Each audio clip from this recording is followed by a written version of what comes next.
ไม่สงค่ะมาค่ะเลเมืองโบราณค่ะ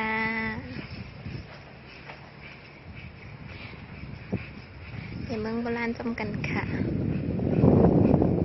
ปั่นจักรยานค่ะนะขี่สปินค่ะนี่ค่ะเมืองโบราณ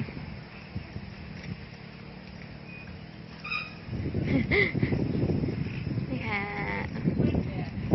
โอ้ยโอ้ยโอ้ยอย่างนั้นนี่ค่ะเมืองโบราณค่ะนะก็อย่างเต็มกันแล้วก็จ้ะออกมามืดนะออกมาไปแล้วครับ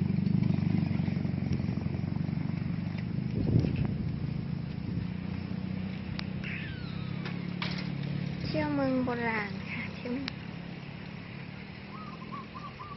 มีดังสมุทรปราการเลยค่ะเนี่ยเป็นใหม่ค่ะเห็นใหม่สักไหนคะโยกนะไปในห้อลิงค่ะเนี่ยตึกเขามากเลยค่ะตึกเดด้าเขามากค่ะทางเข้าตลาดน้ำ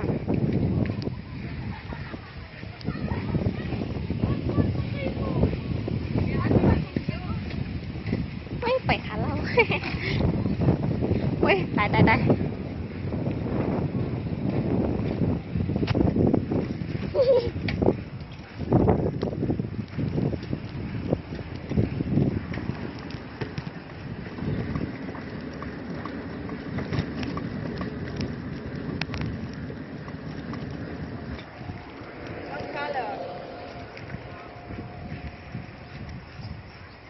กำได้บนลมได้ไหมยิบไผ่เลี้ยวเรือเนี่ยตึกตักเฮ้ยรถก็มาได้ฟังอะไรก็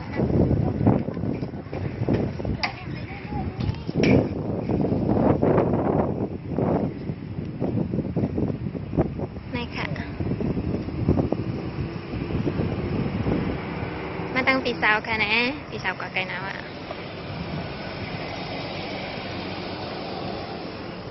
เป็นไม้หลายๆค่ะนะเมืองโบราณเลยค่ะ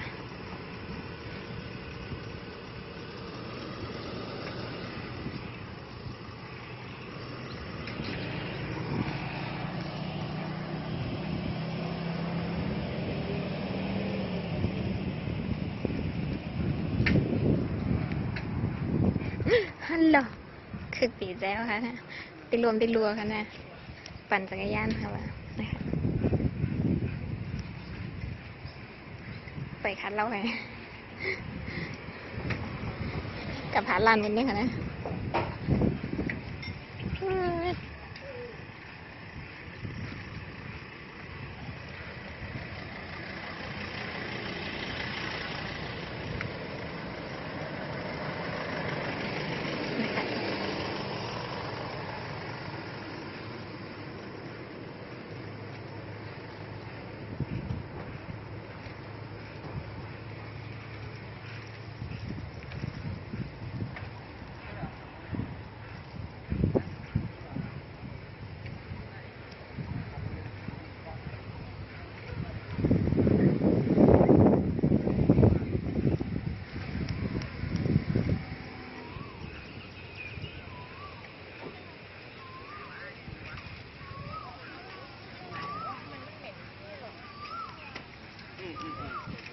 ติดกับตั้งไร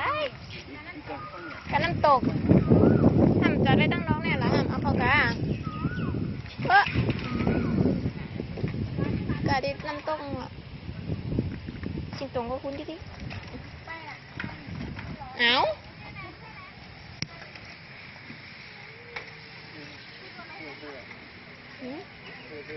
เถื่อ